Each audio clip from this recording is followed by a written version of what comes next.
오늘 우리가 읽어가는 말씀은 사무엘상 6장의 말씀인데요. 이 사무엘상 4장, 5장, 6장의 내용에서는 여호와의 법궤가 어떻게 옮겨가고 있는가 하는 것을 잘 보여주고 있는데요.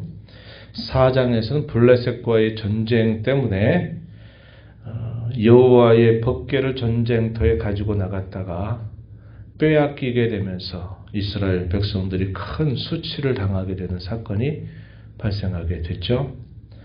5장에서 블레셋 진영으로 옮겨진 법궤를 인하여서 이 블레셋 사람들이 큰 재앙을 만나게 됩니다. 그래서 처음에는 다곤 신당 앞에 두었을 때 이 다곤 신의 목이 부러지고 또 손목이 끊겨지고 하면서 그들에게 큰 재앙이 임하게 되고 하면서 이 블레셋의 대표적인 여러 도시들을 계속 옮겨가지만 옮겨가는 곳곳마다 그 법궤로 인하여 큰 재난을 당하게 됩니다.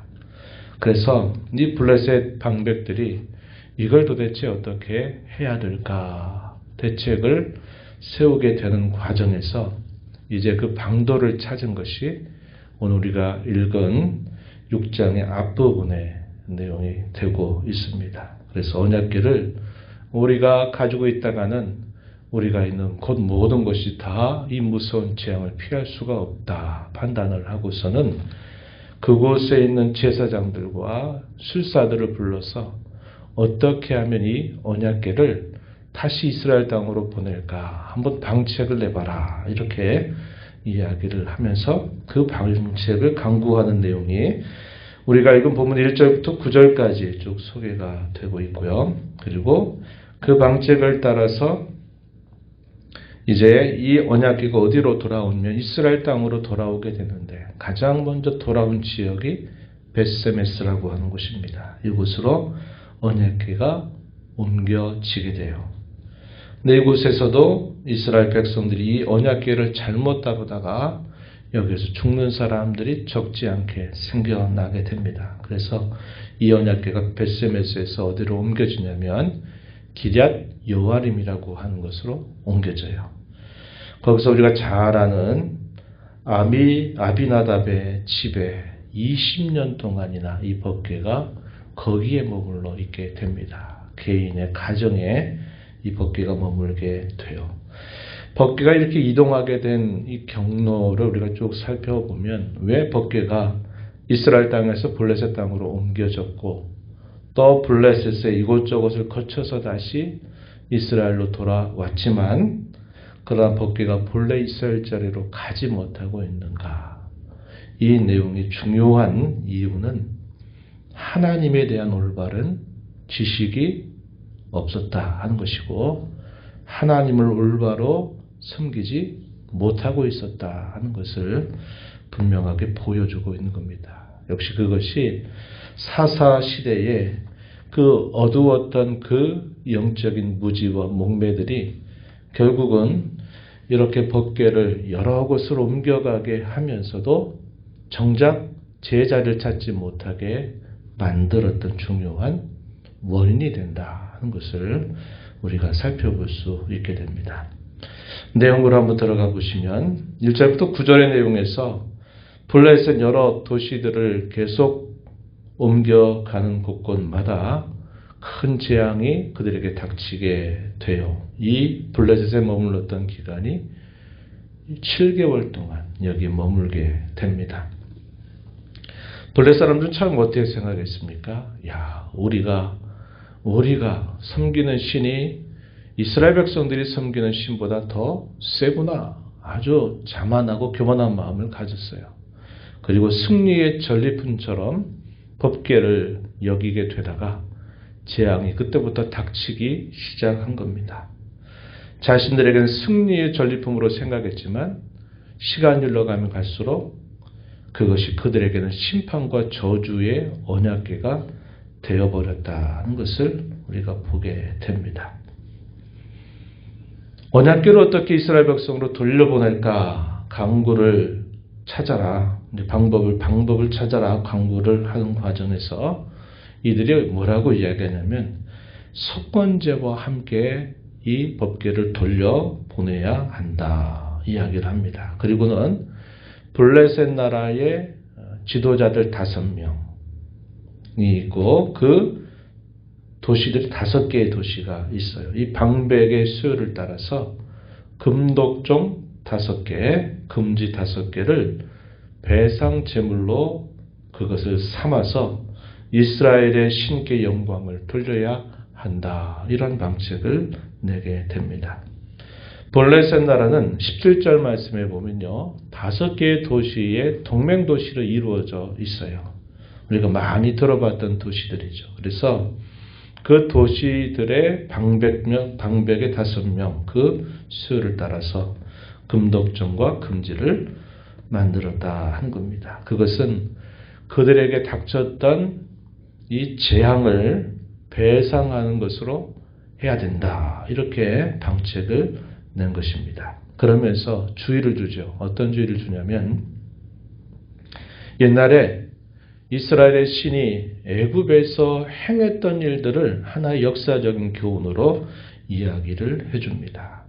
마음이 절대로 완악하게 하면 안 된다. 이렇게 말해요. 우리가 잘 아는 것처럼 애굽에서 10가지의 심판 재앙이 임하게 되면서 이 바로가 왜 그렇게 10가지의 재앙을 통해서 애굽 나라를 결국 무섭게 심판당하게 했느냐. 그의 마음이 완강했기 때문이다. 그의 마음을 강팍하게 했기 때문이기 때문에 우리가 이렇게 했다가는 더 큰 재앙을 만나니까 강제적으로라도 우리가 겸손한 마음을 가지고 그 법궤를 돌려보내는 것이 좋겠다. 이렇게 말합니다. 이 블레셋의 제사장들과 이 술사들이 낸 방책이 굉장히 지혜로운 방책을 낸 겁니다. 적어도 여호와 하나님이 누구이신가를 제대로 알지 못하는 그런 백성에도 불구하고 겸손한 태도를 어쨌든 취하고 또 그것을 여러 방책을 강구하는 과정에서 과거의 역사까지도 들춰내면서 그렇게 하는 것이 좋겠다. 이렇게 말하고 조건을 하나 내세웠어요. 그게 뭐냐면 만약에 우리가 이 법궤를 보내는데 이 법궤를 메고 가고 있는 소들이 멈추지 않고 계속 그 목적지까지 가게 된다면 우리가 여태까지 당했던 이 모든 일들은 우리에게 임한 심판이다. 그것임을 우리가 알게 될 것이고 만약에 그렇지 않으면 우연히 이런 일이 생겨난 일로 여기자 이렇게 말을 하게 됩니다. 어떻게 됐나요? 벳세메스로 향했던 한 번도 멍에를 메어보지 못했던 이 2마리가 이끄는 이 법궤 그리고 법궤와 함께 여기 금독종 5개, 금지 5개를 거기에 실어서 보내는데 한 번도 쉬지 않고 벳세메스까지 달려가게 되고 거기에 멈춰 서게 된 것을 보게 된 겁니다. 누가 봤어요? 이 5도시의 방백들이 그렇게 되나 안 되나 지켜본 겁니다. 그랬더니 그렇게 된 거구나. 한 번도 멈추지 않고 거기까지 간 것을 보니까 이것은 이스라엘의 신이 우리를 벌한 것이구나. 우리를 심판한 것이구나. 우연히 벌어진 일이 아니었구나 하는 것을 그들이 깨닫게 되는 겁니다. 굉장히 지혜로워요. 반면에 하나님이 누구이신가를 알고 율법을 받았던 이스라엘 백성들은 하나님에 대한 올바른 지식이 없어요. 어떻게 대처해야 될지를 알지 못한다는 겁니다. 참 우스꽝스러운 일이 되고 만 것이죠. 본 곳으로 돌아왔어요. 벳세메스로 돌아왔는데 겉으로는 그 언약궤가 돌아오니까 기뻐했습니다. 그리고 그들이 보낸 것을 가지고서 여호와께 번제를 드려요.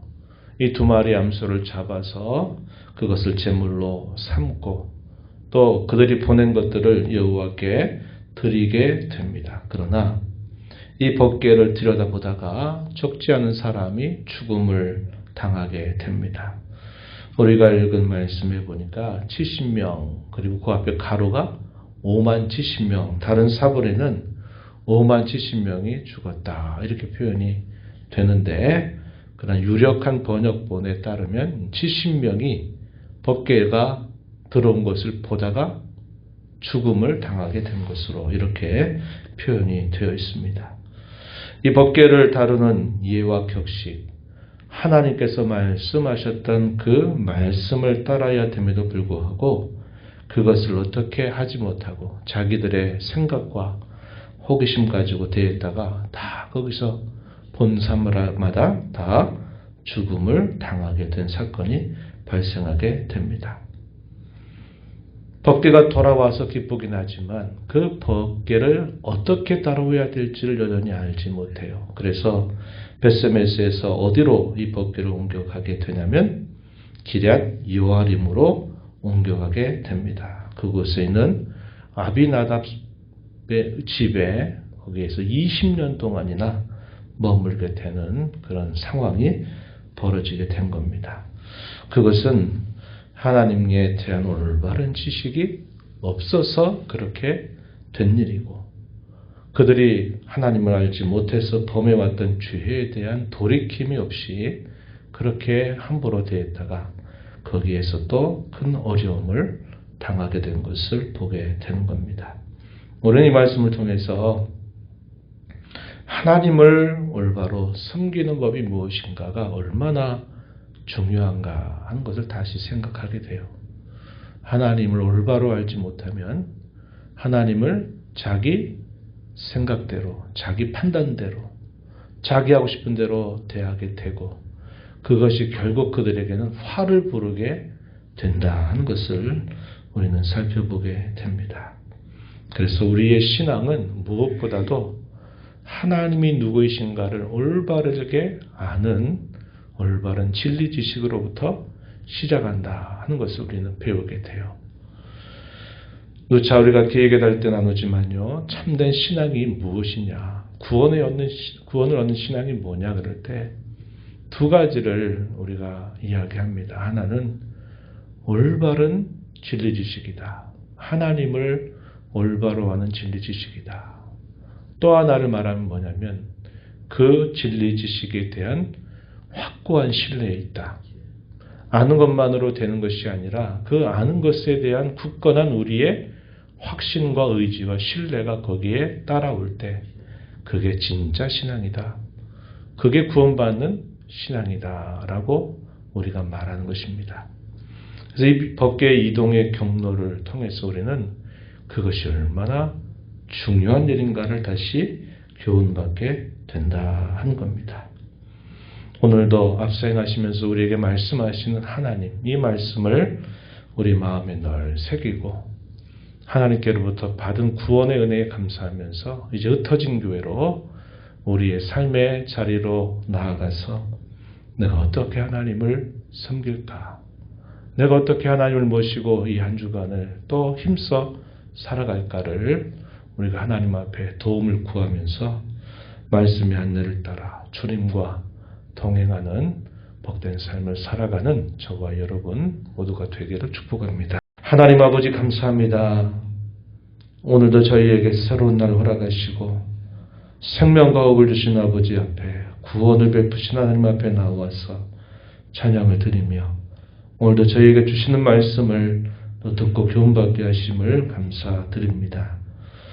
법궤에 대하여 어떻게 해야 될지를 알지 못했던 이스라엘 백성, 법궤를 빼앗겨 버렸고 그 법궤를 승리의 전리품처럼 여겼던 블레셋에 도리어 큰 심판과 재난이 그들에게 닥치게 되고 또다시 그 법궤가 이스라엘 땅으로 돌아오게 되지만 여전히 어떻게 다루어야 될지를 알지 못하는 그들은 여전히 이것을 천덕꾸리처럼 그렇게 여기게 되는 어리석음을 범하게 됩니다.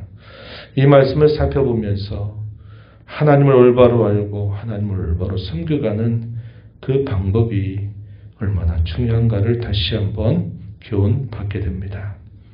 오늘 저희에게 말씀하시며 찾아오시는 하나님을 주의 말씀을 통하여 끊임없이 올바로 알아가는 저희가 되게 하시고 하나님을 올바로 섬기고 하나님을 올바로 대할 줄 아는 저희들의 삶이 되게 하여 주옵소서. 흩어진 교회를 한 주간 동안 살아갑니다. 힘써 6 동안 일하라 하신 말씀을 붙들고 삶의 자리에서도 여전히 흩어진 교회로 하나님 모시고 살아가는 저희 복된 삶이 되도록 인도하여 주옵소서. 은혜의 보좌 배 앞에 나와서 아버지 은혜를 간절하게 구하는 모든 심령들을 주께서 용납하시고 간구의 귀를 기울여 주시며 응답하여 주시기를 바라며 예수님 이름으로 기도하옵나이다. 아멘.